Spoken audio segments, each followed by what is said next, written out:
What's up, MMA fans? Welcome back to another edition of StaredownMMA TV.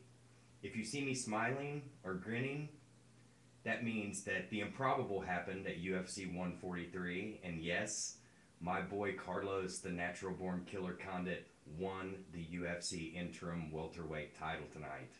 Ha! Wow. What a fight. Destined to become fight of the night. I'm sure it'll get the bonus.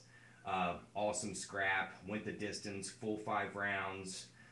Greg Jackson's MMA strategy seems to prevail again, and that Condit almost seemed to do his best Lyoto Machida style impersonation, where he used his kicking and slight reach advantage to keep Nick Diaz from, I guess you would say, delivering more strikes and punches than he normally does, which is already well above average.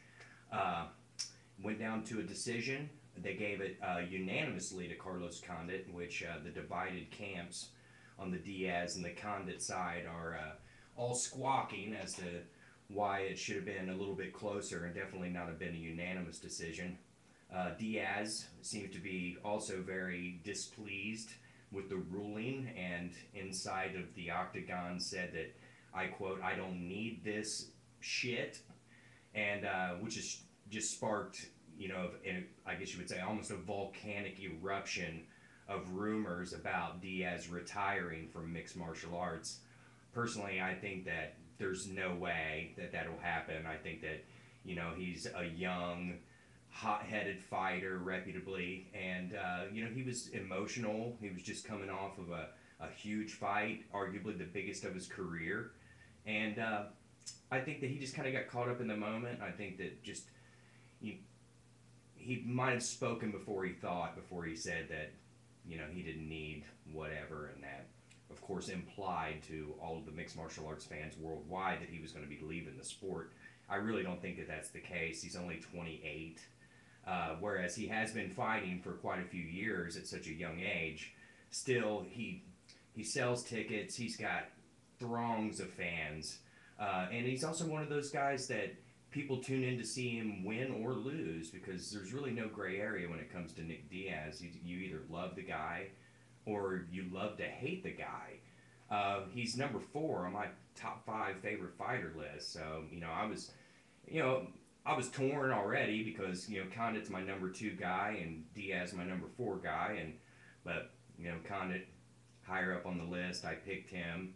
He ended up winning, but still didn't alleviate any hard feelings or bad feelings I had for Nick Diaz after he put forth such a great performance.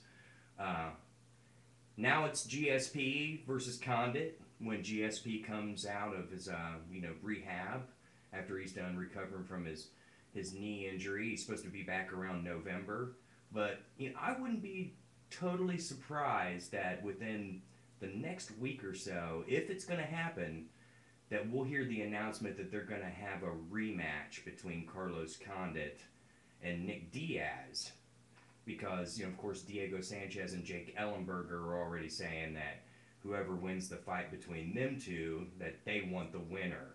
If there's time for them to fight between now and the time that George St-Pierre comes off of his injury.